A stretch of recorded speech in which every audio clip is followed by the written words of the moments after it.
Hi, I'm Virginie, and this is Better Minds. This podcast is a gentle space for honest conversations about mental health, creativity, and the music that shapes us. Whether you're healing, learning, or simply looking for comfort, I am so grateful you're here.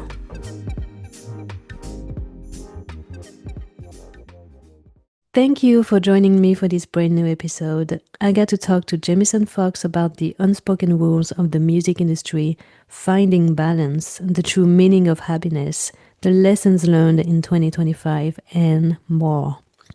We recorded this episode in November of 2025. It was a moment for us to reflect on life. Thank you so much for being here.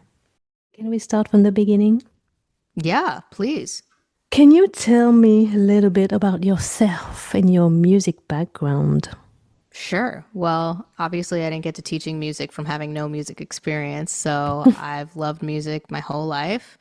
My mom told me the first song I ever sang was Jack and Diane by John Mellencamp. So I was like, skipping all the little kiddie songs and was right into the top 100 Billboard. Let's see what else. I mean, I grew up playing trumpet.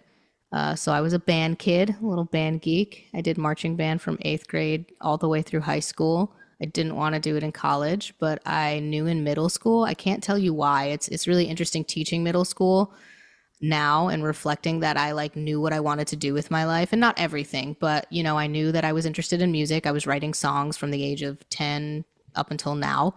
And I'm 34, so that's 24 years of music. That's a lot. Like I said, I played trumpet. I was always kind of writing songs on the side. And then in middle school, I was like, I want to be a teacher, but I also love music, so I'll be a band teacher. And, life takes your passions and molds it into the way that's supposed to be or meant to be. And so I never ended up teaching band, believe it or not.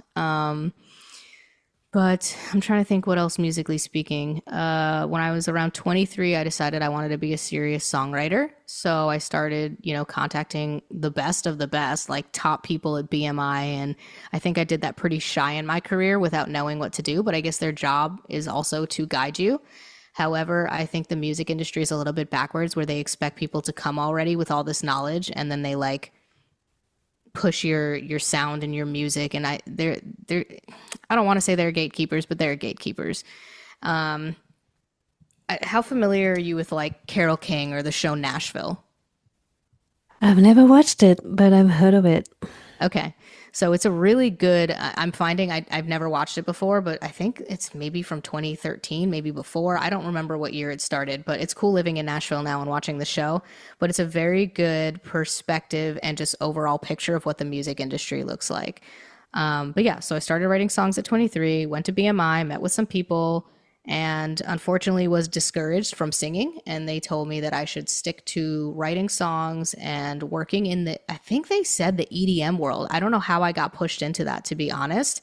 But for a while, I really loved it. It felt like I was doing something.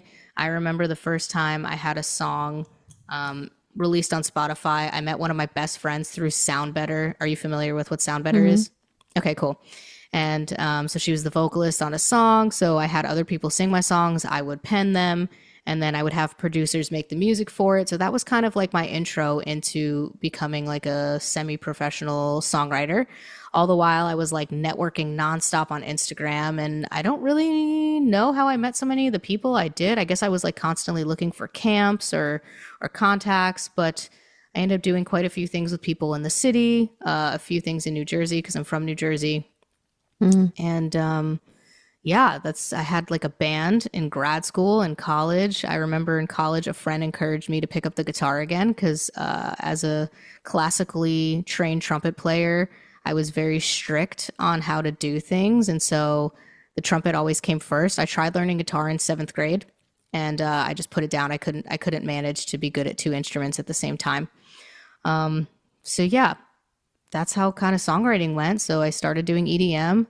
I found a lot of success in it actually. Like I've had some pretty big songs out there, which is really cool.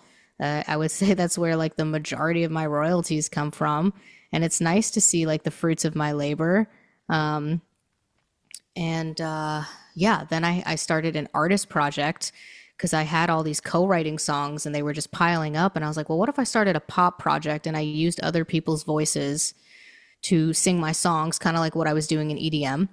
And then that I had one song take off, go viral on TikTok, which was really cool with my co-artist Kimmy. And Yay. Love her. yeah, and that song continues to make me money. So like super grateful for that. It's very cool. And it also gave me a lot of perspective about how different the payment is and the royalty discrepancy between publishing and master. So being on both sides of it, I was like, wow, like being a songwriter, you really have to fight for your money, and that kind of sucks. And being an artist, if you get like, you can't live off of any of these things unless you're getting millions of streams. And I think people don't talk about that enough. But yeah, I hope that that was like a good description of my musical life. It's very intertwined with me becoming a music teacher and like writing songs on the side and then moving to Nashville and trying to do it full time for a year and not loving that because it's a lot of dedication. And I think you really have to want to be in this industry or you have to want to play the long game. So you either go all in and you're okay making sacrifices for where you live, what you do, what kind of jobs you work, the hours, and you're really all in on writing whenever you can with whoever you can as much as you can, sometimes twice a day.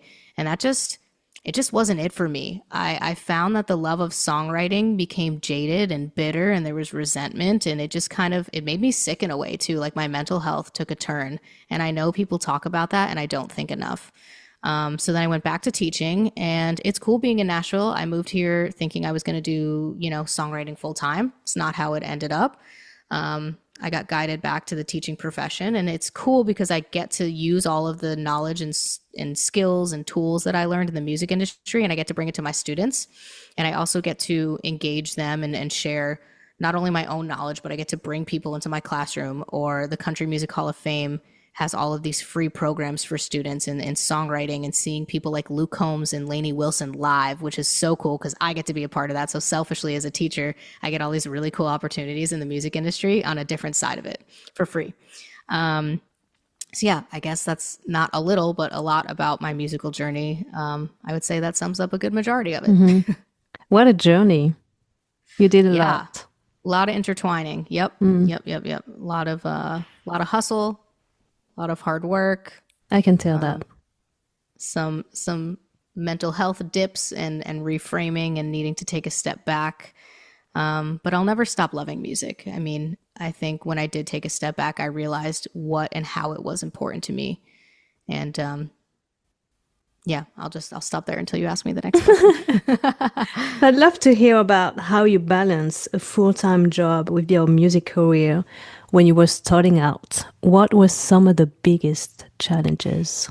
Yeah, I don't think I balanced anything well, and I still don't think I have a great balance in my life. It's something I'm always working towards, to be completely honest. Even removing a lot of the music and songwriting goals that I had, I'm still busy. I don't know. I guess it's, kind of just a mindset more than anything else. But in the beginning, when I was working a full-time job as a teacher and trying to co-write in the music industry, I would do sessions on the weekends. I find that on the East Coast, especially the Northeast, they don't care so much about like 9 to 5. Like here in Nashville, a lot of people will like stop everything they're doing at 5 o'clock and go home to their families and have more of a work-life balance, which is great. But of course, as a teacher, I can't write during the day. I've had to take off some half days to do some work here, which is cool. Those opportunities were really great. But in the beginning, balance was hard. I would just do it in all of my free time, weekends, nights. Sometimes I'd go into Manhattan from New Jersey and get back at like 1 o'clock. Not that often because I'm a very early to bed person, but I guess I had more energy Me and too. space for it in my early 20s. Yeah. And I don't have the capacity or tolerance for late nights now, but the balance was hard. I think I'm not going to lie, a lot of relationships in my life suffered from trying to work the music industry so hard while having a full-time job. There's a lot of energy that's required for both of those things. And so you kind of have to pick and choose. I was talking to my friend about it on my podcast, actually, and we were talking about kind of like this triangle. You know how like sometimes when they ask you what kind of relationship you want and they're like looks, intelligence, and kindness, and you have to pick like only two of those. Have you ever heard of kind of like the triangle theory? I don't know if it's a Nope. theory per se. Okay. So it's like if you can only pick two of these things and they give you three important things, but you can only pick two of them. And so it's kind of like time, energy, money, right? It's like which of these do you want to choose and which one will you sacrifice? And so working in the music industry while balancing my full-time job felt like that. Wow. I'm thinking about these three things now: time, energy, and And money. money. I mean, you can replace them with other things, but that's just, yeah, those are kind of the big three. For me would be I would I would say time is the most important thing for me. In what way? More like take your time to reach your goals, take your time to rest, take your time to do what you have to do, take your time to do your homework, etc. I Energy is don't good think too. people, yeah, I don't think people value time the way you're describing it because people always feel like time is scarce. And maybe I'm generalizing, but I think the large majority of people feel like they have to rush to get something done. That's And the that's how it thing. felt for me. Yeah. Everybody's rushing to do everything in life, and this is now Yeah, how it's supposed to be. You I need to agree. take the time. If I'm you, 100% yeah, with you. if you don't take the time, it's not gonna do well in the long run. Yeah, couldn't agree more. And I think that's the thing that you don't realize until you've had the time to reflect on it, Yep. right? Is like when I see the royalties come in, that's because I put a lot of time into that.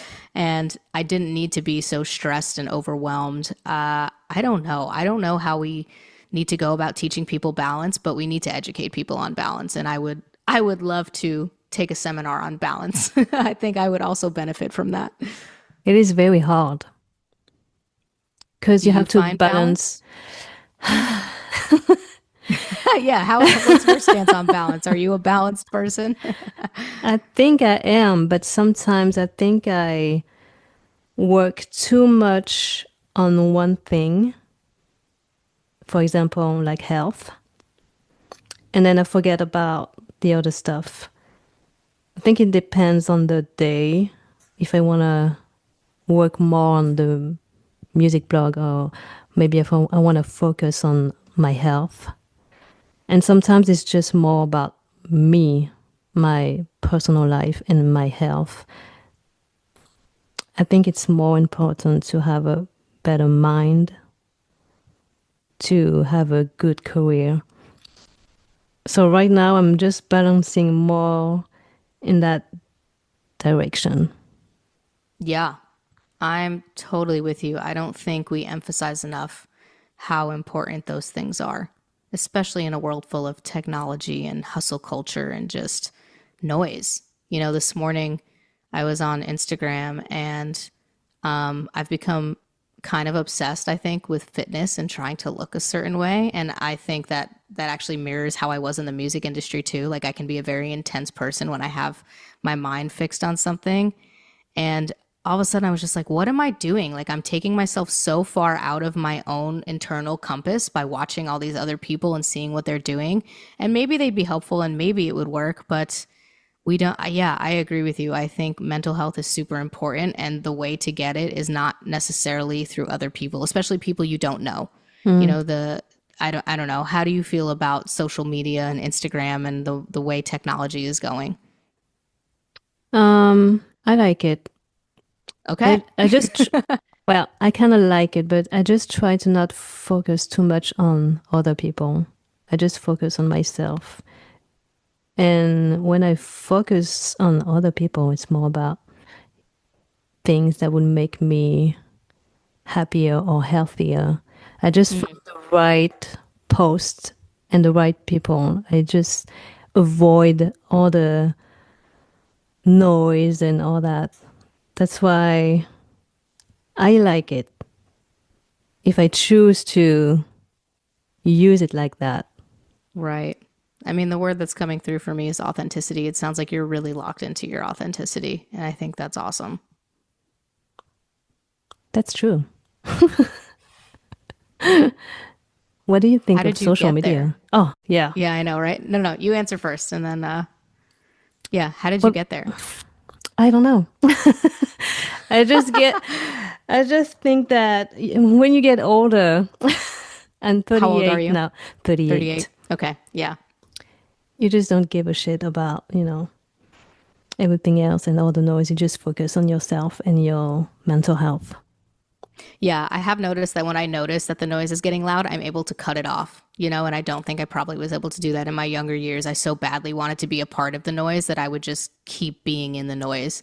And now I recognize when the noise is getting too loud and I need to take a step back. Yeah, it's going to get easier. Thank you. I hope so. The world is loud right now in It all is sorts of loud. ways, politically, influentially, like just the world is loud. It is loud. I hate it. I hate it. Yeah. Speaking of just loud in the music industry, and, you just kind of asked me about how I found balance and stuff. I reached out to a friend recently who's been having some really good success out in LA. We met back in New York, and I'm like so proud of him. Whereas I kind of split off and went back into teaching, like he very much is still boots on the ground doing this music thing. And can I just read you like a brief conversation we had? I think it's really Yes, relevant to please. this conversation. I'm just gonna like sum it up a little bit, but basically, I was like, "Wow, man! Like you're doing really well. Like, are you living the dream?" And when I asked him that, he said, "Not everything I've dreamed. Still trying to make a living out here. It's a grind every day." And he's probably been out in LA for like since I've been out in Nashville, so 3 to 4 years now. The dream is not to have to worry about money anymore and to be able to live here indefinitely and not have to worry about money. And then I said, I think that's everyone's dream. I hope it comes true for you. And I said, what's your paying job right now? And he said, music is my paying job, which I'm grateful for, but anything could change in this industry at any time. And I was like, that's so true, and I don't think doing anything in a creative field is for the faint of heart. And I so respect people who still have it in them and the energy to keep moving forward, knowing that at any point something could change. Hmm. And I guess we could say that about life in general, but there is a little more, I feel like, kind of fickleness and unpredictability about working in creative spaces like the music industry. Exactly. Have you found that to be true with other people you've talked to? Yes. Because we're so passionate about music, you don't want to give up. Mm. No matter what happens, you just keep going. And I know it's not for everybody. Some people just gave up. I know some guys who actually gave up on music. But if you really, really, really love it, you will keep going. What do you think giving up means, though? Do they like not do it at all, or did they kind of just relinquish the dream for it to be a full time paying job? Some of them just completely stopped, Hmm. which is very sad because they Yeah. were very good. And some of them just did other things, not in the music industry, but more like in the arts. I wish everybody knew that there's a place for them.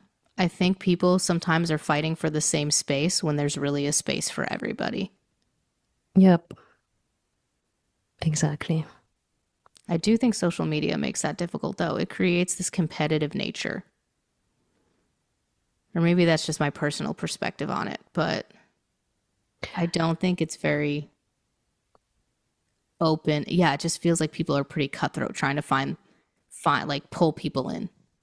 Yeah, I miss my space. Like literally MySpace. I never had one. I was just short of a MySpace, but honestly, I Really, heard great things about it. So I kind of wish I had. I loved it so much. This is What did you how like about it? this is how I found new artists every day. And this is how I discovered I was good at promoting artists. That this is how I discovered that I wanted to work in the music industry. It was all about the music. That was so fun. I was on MySpace every day. What do you think is akin to MySpace now, if anything? Nothing, I would say. We're moving in the right direction, folks. Oh, man. There's too much noise today. There's something new every day. I can't keep up. Every second. Yeah. So, how do you find new music now? If there's nothing like MySpace, what do you use to keep, to keep doing your job and to follow your passion? I just get emails every day from PRs and you and artists. This is how I find new artists. And maybe TikTok, but I don't spend too much time on it. But there are some people in there. Okay, so you find that the things are coming to you more than you're looking for them. Exactly. And I miss that. But can't do it anymore because that's too much. Every day, everywhere. So yeah, I just get emails and this is how I discover artists now. I mean, that's pretty incredible that people are looking for you. That says something about, your success and just That's true. your exposure. Back in the day, I would reach out to them because I would find them on YouTube. And Hmm. now it's different. So I guess I'm something now. I'm someone. Yeah, you've got visibility. How long have you been, doing this or whatever, you want to name it? Oh my God. It's been so long. I think I'm old now. Come on. We're not old. I think I was 16 or 17 when I got my first blog, the French blog. Hmm. And then I think I was in my 20s when I started my blog in English. Yeah. Question. Answer. What are some pressures or expectations in the music industry that newcomers often don't talk about? Ooh, well, I mean, I haven't been a newcomer in the music industry for a long time, so I don't know if I can speak to that per se. I would say the pressures of being active on social media and making content is a big one. That didn't used to be something you had to do as much. Yeah, that would I would say would be the number one is feeling the pressure to put out content and be super active on social media. And some people are really good at balancing that, and some people love doing it. I am not one of Mm. those people. I've pretty much disappeared from posting on Instagram except Yeah, for I my don't see stories. you. I don't see you. I post on my stories somewhat frequently, although I take breaks. Honestly, I go off Instagram sometimes for weeks at a time, and my mental health steadily improves Wow. because there's not all these things being pushed in your face. I Mm. mean, what's the point of social media except to one, get something from someone, show someone what you're doing, or kind of get trapped in the loop of all of these quick little reels that people put out? You can literally spend a whole day in a virtual life that's not real. I'm really trying to work on presence, and I've noted a huge just pull when I'm on social media. It goes fast, right? All of a sudden you look and you've been on there for an hour. I have time limits set on my phone for certain apps, and I think I have either 30 or 45 minutes for Instagram. I woke up this morning, couldn't sleep past 7:30, and I don't typically go on my phone right away. But I was on there and all of a sudden the limit came up. And yeah, sorry, I know that got off topic, but speaking of mental health, yeah, I think it's important for newcomers to find balance between posting and living in their real life. And I don't know if anyone has the answer to that because technology and social media is always changing. So, I can only be one voice in this conversation, but those are my thoughts. Beautiful. And you talked about balance again. I hate that word. I'm just kidding. I want it so bad. Okay, I have a question for you. Oh my God. Okay, go. Have you ever done anything? I don't want to say on the creative side, you're creative in your own right, but like, have you ever tried to write a song or work with anybody on the, the opposite space of what you promote? Have you ever tried being more on the creation side? I used to write. I don't know if you would say songs. Hmm. I wanted them to be songs, I guess. I had a folder like that, and one of my friends sent me those lyrics, and I was so embarrassed, but I did try. And then I stopped because I don't know. I guess I just didn't like it. But yeah, I Yeah. liked writing, but just writing my own stuff, Hmm. my own thoughts. But songwriting, yeah, I did try. I did sing too when I was in middle Cool. school. And I will still sing when I'm bored. Singing's great for mental health. There's a lot of It is great. It makes me studies on feel that. so good. Hmm. Sometimes I just put the karaoke on and go, just like every Asian person. So cliche. That's so funny. I was thinking, oh, is that more of a French thing? You were like, just like every Asian person. Every time we have a family reunion, my sister would bring her mic and how are you going to call that? Like the system, the Yeah, karaoke system. yeah. Yeah. And they would go so wild and sing every possible song. And it's That's driving really me fun. crazy. Yeah, it is fun. I usually don't sing when they do that because their voices are way too loud and I can't hear myself. I also know what that's like. Something else that crossed my mind, when I was talking about my friend and asking him if he was living his dream, do you feel like you're living your dream? Nope. Okay. I don't even know if I have a dream at this point. I just my goal is just to be happy. Mm. And I always So are say you that happy? and yeah, no. Yes and no. I always say that I'm not happy. I'm not there yet, but I'm almost there. And I think I'm gonna get there very soon. How will you know? I don't know. That's a good question.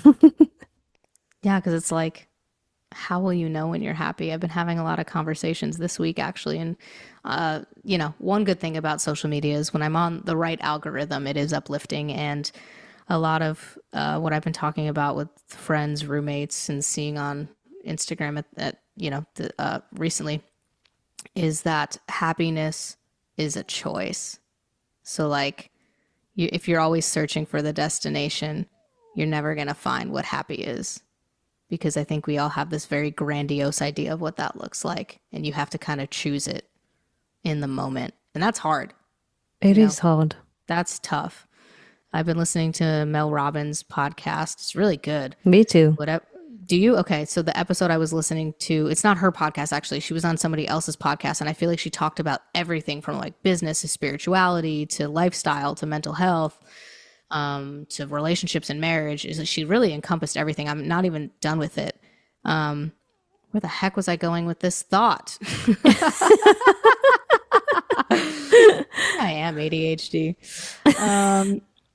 Lord. But shoot, I don't even remember where I was going with this thought. What was I talking about? Oh, the choosing happiness. She says she wakes up every day and she says it's going to be a good day before she even hits the floor. And then she'll like high five herself in the mirror. And another friend of mine in recovery, 12 step recovery, was sharing their experience about inner dialogue and really talking to yourself kindly. And instead of having all of this negative thoughts, just replacing it and constantly having to do that throughout the day, being like, This is I'm safe, I'm actually my okay. process Is right it? now. Okay. This is why Cool. I'm saying that I'm not happy yet because I'm still learning to be positive. Because I Mm, used to be very, very mean to myself because I grew up mhm. in a family that would judge a lot and say very mean things to me for all my life. So this is all I knew. And this is how I talk to myself. I would say, you suck, you're stupid, you don't know how to do anything, you're not capable of doing anything.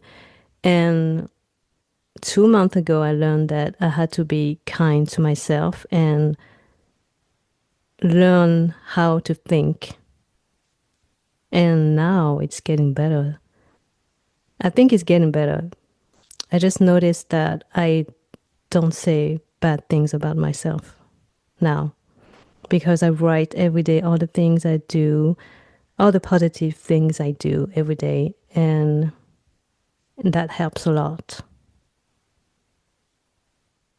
That's really good that you've been able to make such a significant change in the last 8 weeks. Yeah. What was kind of the culmination point for you? What was like the wow, I got to make a change? Like, what? How did you come to that conclusion 2 months ago? There was a point where I was trying to fall asleep and I was like, I don't want to live anymore. I don't want to feel these emotions anymore because I was feeling very bad about everything and about myself, and I was thinking that I was not capable of doing anything, and that was very dark. And then I talked to one of my friends who has been through the same type of situations, and she helped me a lot. And she was like, "You're not gonna die. You're safe." She kept telling me I was safe, and that's a big thing for me to know that you're safe. Mm-hmm. And then I watched a video on TikTok. One night it just appeared. It was like a sign from the universe about the nervous system, and he was talking about if you're unsafe, if you always talk, if you always say mean things about yourself, you're not gonna be safe ever. Ooh. And your nervous system will know that you're in constant danger all the time because you talk and say mean things to yourself. That's big. And when I watched that video, I was like, okay, I'm always in that constant danger in my body. So I have to change Mm, that. And I think yeah. I'm doing it. It sounds like it. And I guess, we can speak to the positivities of social media too. It's really kind of figuring out the balance of how often to be on there and what to watch. So, yeah, I'm really glad that that was helpful for you. And I'm sorry to hear that you had such a difficult time being judged. Like, I definitely relate to that. I don't think it was necessarily intentional, but I also carry a lot of self criticism with me. That is tough. Yeah. The perfectionist is a real piece of me that I'm trying to settle, I suppose, and reassure and let them know they're safe. Yep. So would you say you're happy now? So funny. I literally wrote in my journal that I'm not happy. But I don't know why because my circumstances are truly really wonderful. Like I'm very blessed in a lot of ways. Yeah, I think it's all a mindset shift. So I don't know. Like I really do want to say yes that I'm happy. I think I'm not happy based on my levels of stress and my own perception of things. And I think inherently I want to say yes. And I just think that there are things that I need to shift around and prioritize and learn how to balance to really achieve the kind of happiness that I know is already internally there, but I think it's blocked. Mm, damn, we need to unblock that. I'm working on it. Yeah, it's not that it's absent. I just think it's stifled. That's also a good word for that. Hmm. How do you take care of your mental health on a daily basis? Don't ask me that. I'm also a music therapist. I didn't even mention that. When I was in Oh, Manhattan, I wow. was doing an internship in a hospital for music therapy. So I should be a pro at this, right? Um, Actually, I know all the ways that I'm supposed to take care of myself. And I guess I do them somewhat. So, how do I take care of my mental health? That's challenging. I will say I notice my mental health is best when I'm doing things with and for other people. And sometimes I feel like that takes away from my own energy, but I think that's just a story I've been telling myself. Because when I'm actually in it and helping people, like every day this week after work, I had something, and most of it was school related. I've been teaching my kids how to DJ, so they've been taking over like basketball games and dances. And I got invited to an event to bring them to. It's like a teachers conference at the Opry Hotel, which is really cool.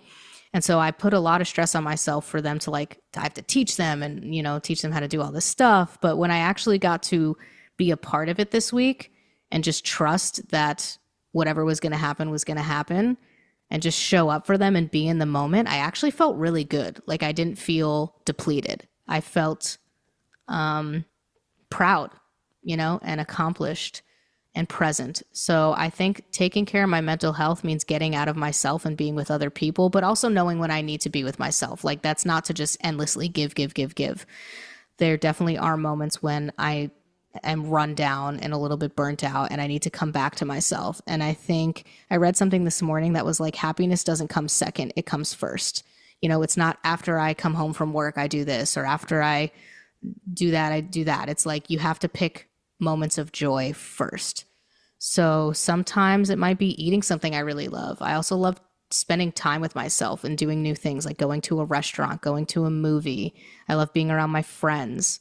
I notice I'm not on my phone as much when I'm with like my friends or my partner. So yeah, I think mental health comes mostly in community when we're not so busy in our own minds. Beautiful. Can we go back to the music industry for a bit? Yeah, if you'd like to, sure. I probably sound like I hate it. You do hate it. I don't hate it. I just think it's a really tough space to be in. It is. I don't know a single person who's not having a little bit of a hard time. Mm, And that doesn't mean there aren't joyous moments in it and moments of success and accomplishment. But, I even think you hear the top of the top talking about like, well, if I got one hit, I got to do the next. Like, when is it enough? I think we need to create a mentality where it's like, this is enough. And if more happens, that's great. But yeah, continue. Ask me whatever you want to ask me about the music industry. I'm obviously the only person who can, with the authority to comment on it. let's see. Were there any unspoken rules you had to learn the hard way? The first one that comes to mind is to not be too greedy. I think it's really important to advocate for yourself, but to not be too greedy. I messed up a couple of really important relationships by asking for too much instead of honoring that this was going to take a while and that relationships are built. Does that make sense? Mm, Okay. And then another one is what was the question again? I want to make sure I answer this correctly. unspoken rules. Unspoken rules. People are going to take advantage of you and you need to educate yourself ASAP. You Yep. need to learn the ropes yourself. Like I definitely lost a good amount of money doing stupid things. But that's because people weren't honest and some of them aren't, but you're going to find that in every industry. The music industry is not unique in that way. Mm-mm. But I do think that it's more of a condensed version, you know, of what it looks like for people to kind of to want to make money or use you to get to the top. Not everyone's like that, but yeah. And I'm trying to think, are there any other unspoken rules?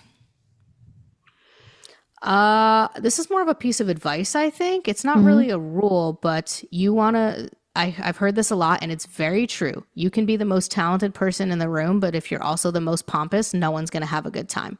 So People love a good hang. And I think it's really important to just be authentic and to be yourself and to not treat anybody like they're better or worse than you. You know, everybody is an equal, everybody is a human. So just coming to a writing room or a networking event, not with an agenda. That needs to be said. Don't come into anything with an agenda because people will feel that energy. And I think I used to have an agenda because I wanted to be successful. I wanted to do well. I wanted to keep climbing the ladder. That's not how you climb the ladder. Maybe some people can. Maybe they can fake it, but eventually it's going to crack. Exactly. So, Yeah. yeah. Can you share a moment when you felt taken advantage of and what you learned from it? Yeah, someone was not very explicit. I was having them produce one of my songs and they took my publishing. I don't know if I just didn't know enough about it at the time, but basically they were like, this happened a couple times and it was all kind of around the same time period where they were like, well, now that I've produced your song, I own 50% of the publishing. And I was like, but I'm paying you. So you should only typically maybe own the master, you know, or I'll pay you out and take everything. But there were a couple songs of mine that definitely I can't really touch anymore because, you know, I didn't read the contract or they weren't upfront about what they were going to, you know, produce for me and what that meant on their end. And I learned real fast, split sheets, you know, people always say like, don't talk business, but people who want to be honest and successful in this industry, either you know who you're working with, but if you don't know who you're working with and it's just a business arrangement rather than a collaboration, make sure you know what people are taking from you. So I learned that the hard way. And that's when I really started to educate myself on what that looked like to protect my intellectual property. That's crazy. Yeah, he charged me. Yeah, he charged me so much. And people, it happened a couple times. People will tell you that, like, oh, they have all these connections and they do all these things because they need money, right? This is a business. So people are not always upfront and honest about what the arrangement looks like when you're working with somebody. So now I know better. Yeah. I'm glad you do. Thank you. I think a lot of people, and I've met quite a few artists with managers who don't educate them on how to advocate for themselves. So they expect, you know, the expectation is, oh, my manager will take care of it. And if the manager disappears, then what, you know? So I think, you know, unfortunately, this is a business where you kind of have to wear all sorts of hats, no matter what creative position you're in. What's a misconception people often have about the music industry that you wish more people knew? The first thing that came to mind was that it's easy. Like, I think people So think it's true. easy and now with all this AI song stuff, it's crazy. Like, it sounds real, you know? And now it makes it look even easier. Like, you can plug your lyrics in and now you have a song, and you kind of do. And I don't know how we're going to compete with that. But that's more recent. But yeah, I think people think that this is easy. There's a lot of sacrifice in this industry. Unless you have a lot of money, a lot of connections already, Yep. but many people don't. And so there's a lot of sacrifice. Yeah, like, oh, I can cut a song and record it myself and put it out on Spotify. But there's just so many steps. And maybe some people get lucky. I don't know. And I really hope we get back to the place where live performance is going to become more important again. Like the experience of something. I have an artist friend and she's most likely moving to Brooklyn soon from Nashville. She's been here 8 years. And she just created the coolest experience in her house where she had a visual and a projector. And in between every song was like a video clip or a monologue or just some sort of whatever. And then she would sing a song live for us. And like, she's so talented that she didn't need anything but a microphone and some reverb. And the experience of being in that room is tenfold more just valuable and what's the word I'm looking for? Just fulfilling, I guess. I can't find the right word right now. Than watching people sing something on TikTok. I think people can be inspiring, but you're never going to replace what it's like to be in the room with a true artist. Yeah, I love that. What biggest lessons have you learned this year? Okay. I've been reflecting on it now that we're getting close to the end of the year. Biggest lessons I've learned and I struggle with this every single day. I don't want to, but surrender and just letting life be what it's going to be. Like literally everything works itself out. So worrying doesn't change anything. Oh my I've God. realized that, yeah, so most things that I'm worried about, they fix themselves without me needing to do it. I'm such a worrier and a stressor. Me too. I live in that space, and I think it's just because it's familiar. And like you said, I need to introduce my body more to the feeling and sentiment that it's safe. And I'm still working towards getting there because I'm just so used to being in a state of, I don't know, whatever you want to call this. But yeah, I would say that life works itself out, and worrying is, I don't want to say a waste of time, but yeah, it kind of is a waste of time. It is. We And just health. worry too much. I don't know. I don't know why. I don't know how. Yeah. I don't know What how are you to worried about? surrender. Oh Ugh, my God. me too. I work, I pray, I try, I talk to friends. Like I'm constantly searching for ways to surrender. But I've been reading hey, do you know the Tao Te Ching? No. No? Okay. It's, I don't know why, you mentioned you were Asian. So of course all Asian people should know the Tao Te Ching. It's a Taoist book or Oh, Taoist, sorry, okay. Taoism. So I guess it's Chinese, which is not what you are.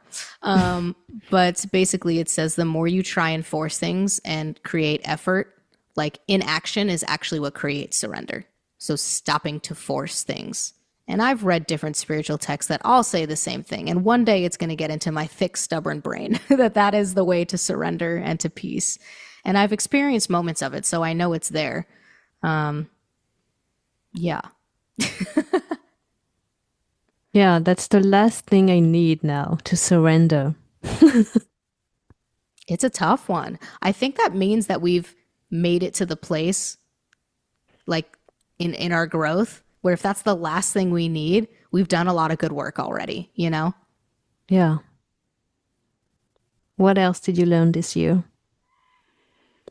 I feel like that was a big one. Just like stress and worry are really unnecessary. What else did I learn this year? Man, I feel like there should be some life lessons here. I'm going to pause to think about it while I ask you the same thing. What did you learn this year? It's okay to take your time to heal from your traumas. It took me 38 years to actually understand that I can heal. So this year was a big year of healing for me. That was very tough, that was very painful, but I think I made it. I just need to surrender, but I'm Last step. getting there. Yeah. Yeah. Yeah. Taking time, just kind of full circling back is, I agree, really important. Oh, actually, that's something that I would say is a life lesson for me too this year is not rushing things, but they're all kind of tied into each other. Yep. Anything else that I've learned this year? And be kind to yourself. Yeah, I would say I think I've also had moments of clarity where I like look around my classroom, where I look at my friends and I'm like, we're all, I don't want to say trying to survive, but we're all walking, a different path. And it's not about you. I heard that actually. When did I hear that? I think in an interview with an artist. I don't remember who it was or what I was listening to, but basically she was like, it's not about you. When you go and perform, it's not about you. So just like getting out of yourself and remember and like being, yeah, less selfish and less self-involved and more curious about other people and the world we live in while still taking care of yourself. It's not, it's of course not to dismiss our own feelings and emotions. Like we're the most important person to ourselves, but to remember that there are also everyone out there, like my students are having their own thoughts, you're having your own thoughts and experiences, and just being compassionate and graceful with that. I think I've also learned that not everything is my responsibility. Mm. I'm kind of a control freak, I guess, and that's the perfectionist trying to keep myself safe, but it doesn't really keep me safe at all.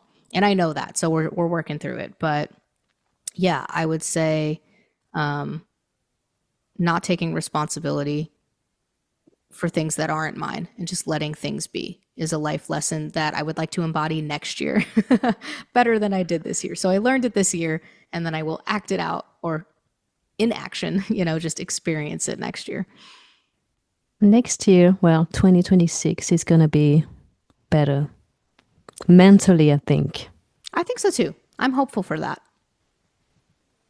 Yeah, because we've been working on that. So We have been. yeah, it's going to be better. Let's hope so. I'm tired. I You know don't want what? to be tired anymore. I want to be excited. I want to You know what? Same. enjoy things. Yeah. Also, caffeine. I cut caffeine out again and I have so much more energy. Bye, caffeine. Oh, really? Yeah. You have I more don't I don't energy like being now? dependent on it. Yes. I don't wake up feeling tired because it's like a dependency. So I and also my body. I've learned that my body knows what it's doing and I need to stop trying to control it. And like my body can handle things if I just let it. Mm. And just let my mind be at ease, be at peace and ease. Do And you that's have you tough do you have thoughts like all the time? all the Constant time. thoughts? Yeah. Yes. So you said you were ADHD, right? I don't know. I suppose so. I'm sure it's somewhere in there. My ADHD friends think I have ADHD. I Oh, don't know if it's more anxiety driven or just curiosity driven. Or maybe I do. I don't know. Labels are, what's the word I'm looking for? Are loaded, I suppose. They work mm, for some people and maybe not for others. I was talking to my therapist about it this week. She's a new therapist and I've been doing internal family systems with her. And I like when I told her this, that I think labels are, I can't think of the right word, but she was like, yeah, you just want to be Jamie. And I was like, I do. I just want to be me.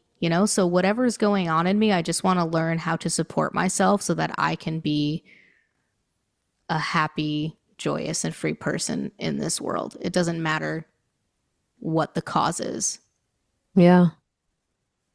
I was so focused on my anxiety, I Mm. stopped living for a few months. It's debilitating. Yeah. Now I'm done. I don't want to think about it anymore. How does that feel? Better. Well, I still feel anxious. I'm still gonna be anxious, but it's not the same. Yeah, Yeah. I live. that's good. Yeah, living is important. I've been getting this message a lot about, surrender. Mm. So I think I'm gonna get there, trying to be closer to God. Yeah, me too. Like, yeah, that's what I'm definitely struggling with right now is it's easy to get so carried away in my own thoughts and my own life that I lose my spiritual connection. And if I Yeah, don't have that, that's when all the shit hits the fan. exactly. I'm trying to find a way back. How do you find your way to God? It's very hard because I kind of stopped believing for a very, very long time. Mm. And I think it got back to me a few months ago. I think in August when I was trying to heal, and I had a lot of signs from God or the universe, and it got me closer to God. And I went to church like 3 weeks ago with a friend, and I felt very emotional and I felt closer to God Mm. because I think He is helping me and He's trying to protect me and, you know, Mm-hmm. doing this healing process. I love that. I I'm right there with you. I feel like my relationship to God, universe, love is shifting and I'm trying to find a way to connect as I'm changing as a person too. And it's a relationship. That's another thing I learned this year, is that all relationships take energy and work. The ones with ourselves, the ones with others, the one with our spiritual creator. And sometimes I don't know how to get there. So I'm trying to figure that one out. And maybe it's in the surrender, you know? Sometimes it's also in the breakdown. I find that when I'm having a really tough time, that's when I Yeah, feel the closest to God. But I'm like, I want to feel close to you when I'm not falling apart. exactly. How do I feel Yeah, your presence when I'm not on the ground? that's a good question. Yeah, Yeah. because I feel him when I'm down. Yeah. Me too. Yeah, So, we're gonna yeah, we'll have have to to work keep on each that. other posted on that. Yeah, we'll have to. That was a good episode. Yes. Thank you for having me on. I feel very honored that you've kind of been a part of my musical journey for the last few years. And as I have my own podcast or two, like, this was really nice. So, Thank you so much for taking the time to listen to this conversation. I had a wonderful time talking to Jamie. Life is tough, the music industry is tough, but we keep going. Jamie and I are both learning how to surrender. This is a big challenge for us, but I'm sure we will get there. I believe in us. If you have any tip on how to surrender, please let us know. If you're an artist looking for support or guidance, I offer services to help you grow your music journey. You can learn more on my website, bettermusicofficial.com, and connect with me on social media at Better Music Official. See you in 2 weeks, and as always, take care of your mind.